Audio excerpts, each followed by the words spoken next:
Former President Donald Trump is safe after he was injured Saturday evening in what authorities say was an assassination attempt.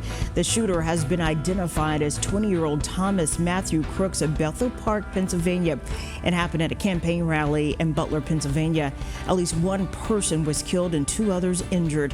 Officials saying the shooter was outside of the event and was killed by Secret Service. The FBI is leading the investigation. Sabrina Frenza has the latest from Milwaukee, Wisconsin, where the Republican National Convention is about to get underway. Take a look at what happened.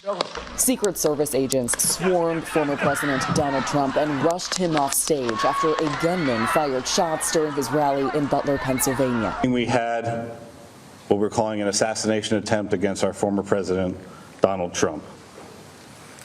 It's still an active crime scene. Trump said he was shot by a bullet that pierced the upper part of his right ear. On his Truth social media platform, he wrote, quote, "I knew immediately that something was wrong and then I heard a whizzing sound, shots, and immediately felt the bullet ripping through the skin."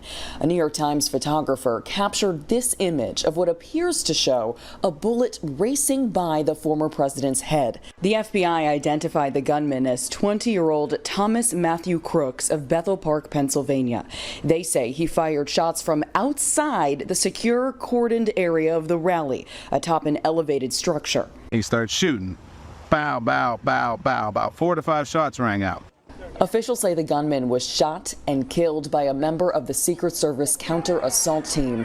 The FBI called it surprising that the gunman was able to fire at the stage before he was killed. We do not currently have an identified motive, although our investigators are working tirelessly to attempt to identify what that motive was. Last night's rally in Pennsylvania was former President Trump's last before the Republican National Convention gets underway here in Milwaukee. Right now, plans are underway to expand the security perimeter around this venue. President Biden spoke with Trump Saturday evening. He condemned the attack. There's no place in America for this kind of violence. It's sick.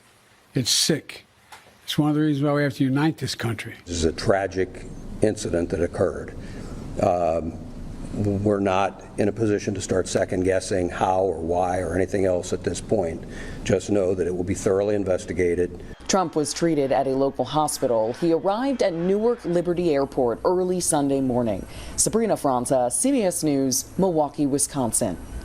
So far, the FBI is not revealing the type of weapon the shooter used or how many shots were fired. It's asking people who attended the rally to share their eyewitness accounts, including any photos or cell phone video they may have taken.